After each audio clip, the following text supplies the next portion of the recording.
Good evening, everybody. Thank you for coming, being such a wonderful audience. My remarks here are more personal um, than Kathy's discussion of this really interesting Winter's Tale adaptation. And they start with a consideration of how cultural capital is built in our past, in the history of things. We see it in its modern manifestations in these magnificent edifices of the Gilded Age. But I'm more interested right now in where things come from, the times before, the times and places and people who made the guilt possible. I am from one of those frontier places, Kentucky, our 15th state. Long before it entered the Union, it was home to dozens of Indian tribes, hunter-gatherers, farmers, mound builders, who traded with other natives from the region and from as far away as North Carolina and the Gulf of Mexico.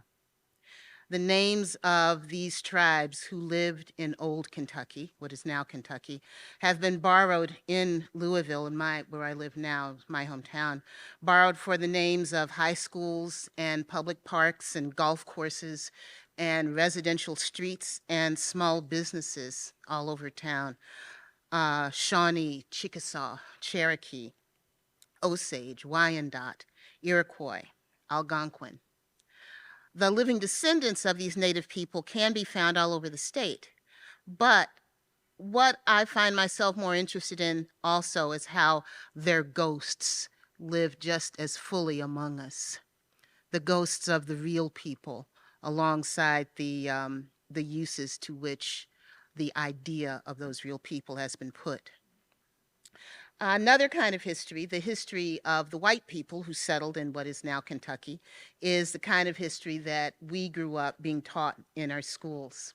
The 18th century land speculator and self-denominated historian John Filson, after whom our local historical society is named, in 1784 famously referred to Kentucky as the dark and bloody ground, an object of contention, a theater of war, for various tribes who hadn't actually lived there in his telling of this history, but essentially only passed through, using the land as a hunting ground and for endless warfare with each other. My state's historians and archaeologists have done a lot to dispel that misconception, pointing to differences between the Indians and encroaching white settlers' notions of land usage and ownership, and to the long evidence of permanent Indian settlement, especially in the western parts of the state. But John Filson's self-serving account enabled one of the myths about Indian life in Kentucky that served to justify the late 18th century wave of speculation and seizure of which he himself was a part. If the land belonged to no one, his account implied, then it was available to everyone, or to anyone who was bold and well-armed and well-financed enough to seize it. The first white explorers crossed into the Ohio River Valley as early as 1673. Over the next century, white settlers eager for land trickled and then poured through the Cumberland Gap between the shared borders of Kentucky, Virginia, and Tennessee. Some of them brought with them the black people they had enslaved in their home states, so that Kentucky early on saw conflicts and interchanges between races and cultures. Gradually, cities were founded, Lexington in 1775 in the central part of the state, Louisville in 1778. Both cities grew up from mere frontier outposts and attracted the kind of wealthy strivers who sought a place for the arts and culture. Louisville saw its first Shakespeare performance in 1814. That kind of elite-sponsored Shakespeare performance is a forerunner of the kind of Gilded Age glories we have come here to observe and to think about together. Or at least the white Louisville elites who sponsored the performance would certainly have loved it to be. But in line with my opening thoughts about Kentucky's Indian past and how it was used to justify and enable the land grabs that brought white settlers into the state in the 18th century, I want to stay on the far side of the Gilded Age and think back to roots and origins, to how Shakespeare may have functioned as part of the groundwork, the mortar and the brick, for the cultural edifices that were to follow.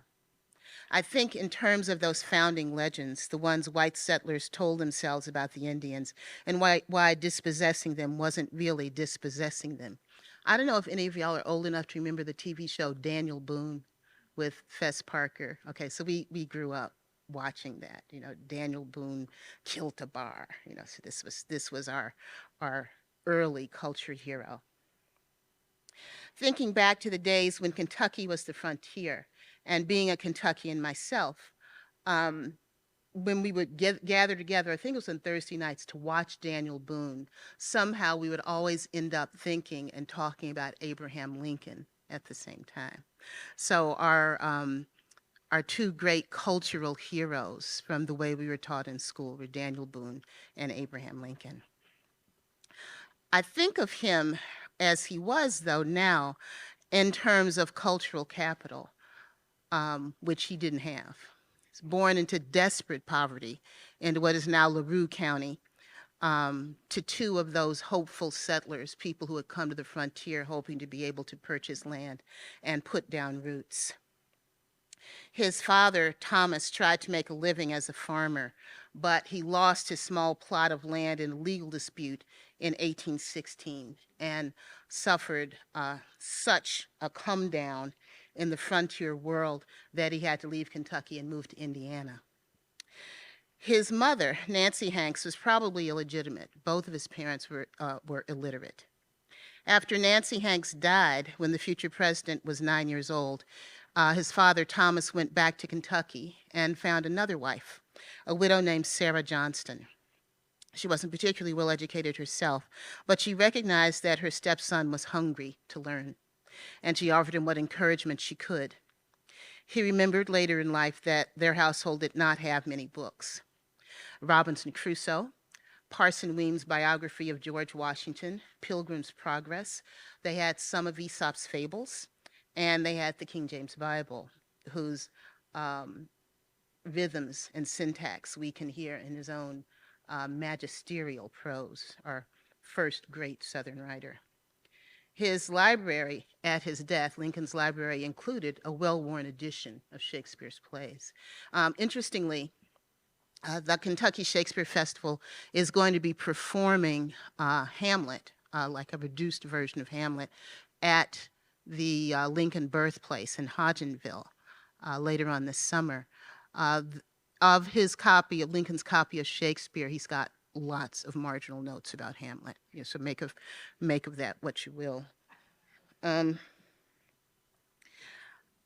One of the reasons I think that I was so interested in Abraham Lincoln's story when I was younger was that he started out poor. He started out with nothing, and he made something of himself. I identified with his story very, very much in a kind of subaltern way that predates and underlies the kind of edifice that Shakespeare is often thought to constitute in the modern world.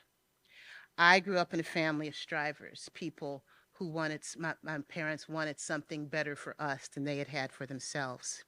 I'm the youngest daughter of two people who migrated north from Selma, Alabama. They barely finished the 6th grade, but of their 9 children, all of us went to college, and several of us, I've got so many brothers and sisters I can't keep track, but about half of us have advanced degrees beyond just a BA. Despite our poverty, my older brothers and sisters and I knew from a very young age that anything was possible, and that Black people were talented, beautiful, hardworking, and creative. This knowledge that our parents nurtured in us survived alongside something else, though, something that was not knowable. And here is where I start thinking about the role of not just building cultural capital, but recognizing it and possessing it under circumstances that are not necessarily most favorable for doing that. I always knew that there was something about our lives together, the lives that my parents were making for us, that I didn't know. Not until after our parents had both died that I realized they had deliberately withheld parts of the story of the lives they'd led before they reunited in Louisville and married after World War II. After my dad was discharged from the Navy, he stopped at home in Selma, and then he came up north to Louisville where my mother was living with her aunt. His big plan was to go to New York and become a jazz trumpeter, even though he didn't know how to play the trumpet, but that was the goal that he had. But he thought he would stop in Louisville and say hi to my mother. Um, they had known each other since they were 4 and 5 years old. As my mother put it later on, she saw him and opened her arms wide and never let him go. So he stayed there, and they got married and had 9 kids. Um, well, I think it would be very cool to have a father who was a jazz trumpeter, though. Let's see. We found out bits and pieces of their life story. Once, unexpectedly, the summer before he died, my father told one of my brothers that he remembered watching workers build the Edmund Pettus Bridge when he was a boy. He only said that, and he didn't say anything else. And my brother was like, "What? Tell me about it." But he just kind of changed the subject and stopped talking about it. So, things happen and we never know, and they deliberately withheld them from us. And that's the thing that we can never grasp. The present they built for us, the futures they imagined for us, grew out of a third space, a memory space that they kept closed off, obviously thinking it better left unknown if it's never forgotten.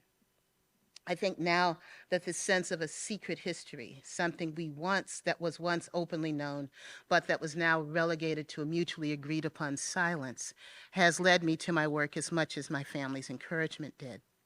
Part of that secrecy was self-protective, I know, because of the pain and fear and shame some of those memories must have contained.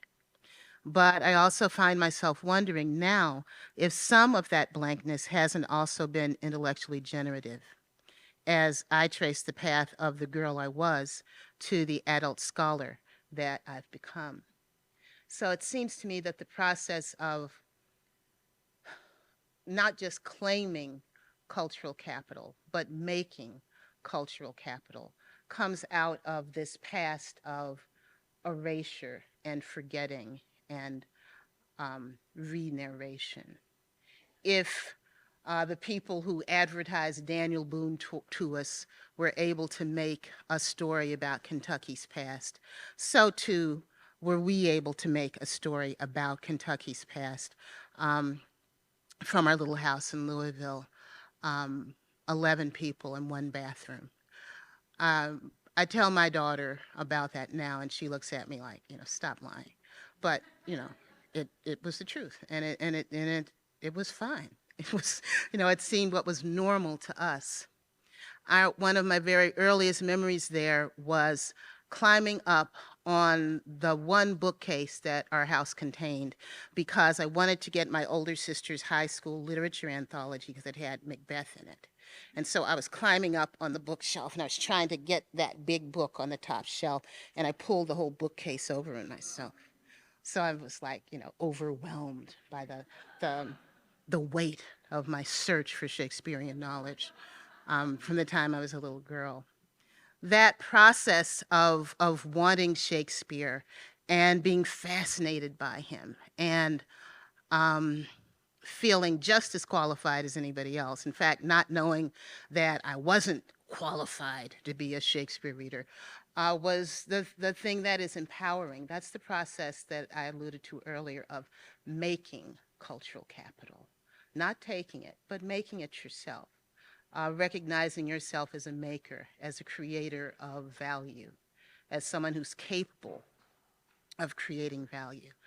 And I think that sense of making Shakespearean value out of very humble beginnings is one of the things that has shaped my own intellectual interest in Shakespearean adaptation, for instance.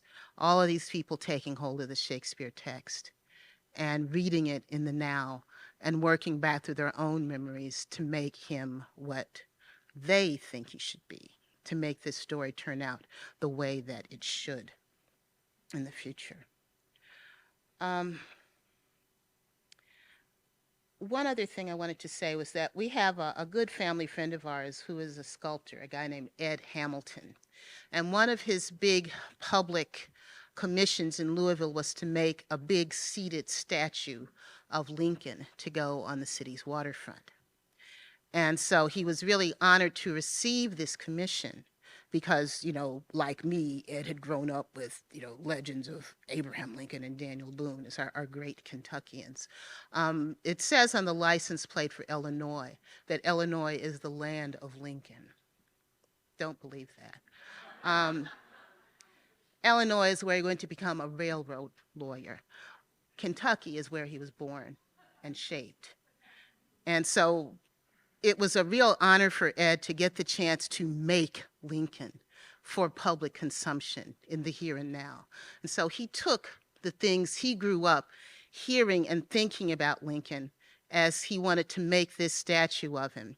It's not, it's larger than life size, obviously, but it's not the kind of monumental Lincoln that you see, for instance, at the Lincoln Memorial, the huge seated statue in the front with the big neoclassical front with the medallions and the pillars, and they light up the statue at twilight, so it's got this vaguely kind of pagan glow to it. Ed Hamilton's Lincoln is sitting.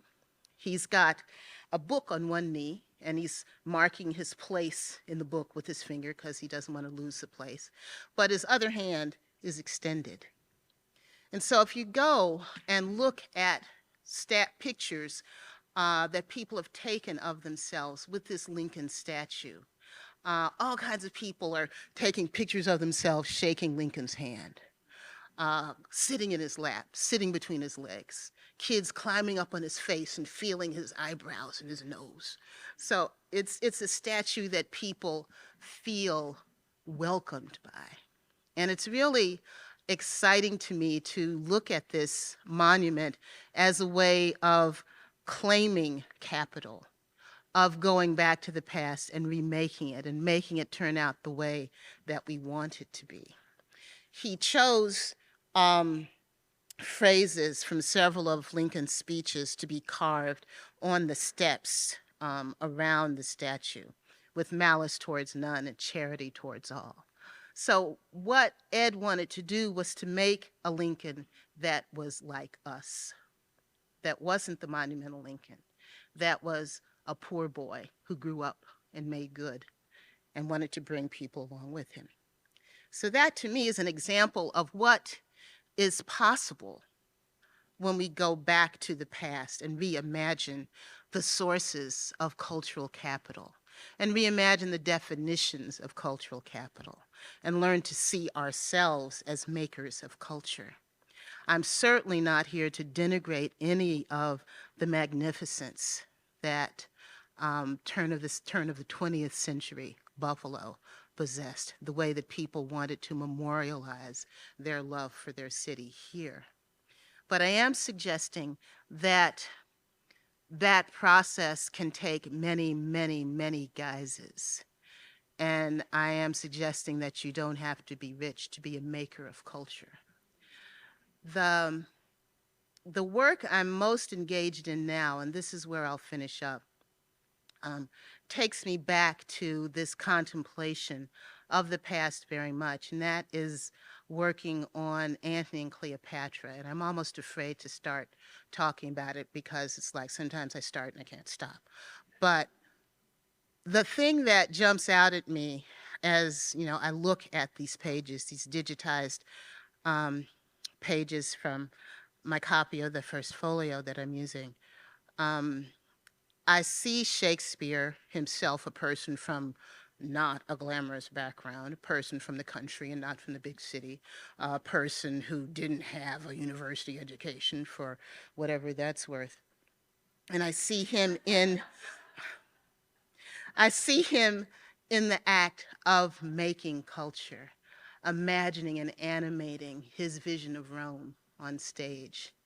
I see him in the act of building these two characters, Antony and Cleopatra, who have this renegade, dissident view of themselves as representatives and embodiments of a different set of cultural values than the ones ranged against them by Rome. And I think especially of Cleopatra at the end, where she says, give me my robe, put on my crown. I have immortal longings in me. So for someone, for a woman who is self-described as Black, who someone else in the play describes as tawny, says, I'm in charge now. I'm going to make this story turn out the way that I need it to turn out. I'm going to make it turn out the way that it should be, and I'm going to make it turn out in such a way that they cannot ignore the meaning that I have tried to instill in it, the meaning that I'm extracting from my own life, my own history. That to me seems like such a powerful, not only theatrically powerful, but an emotionally powerful moment. Someone, I mean, granted, she is both a queen and a goddess, but someone who is not in charge in Rome at that time, someone who has gone down to defeat in contest with Rome. But she says, give me a minute and I will make this world. That possibility of building meaning, that possibility of claiming capital and making capital, that is what I see in rereading the past. And it's a possibility that I think drives my work forward. That sense of openness and creation, and starting from nothing and making something, is what I think is the value of capital, the moral, artistic, and creative value. Thank you.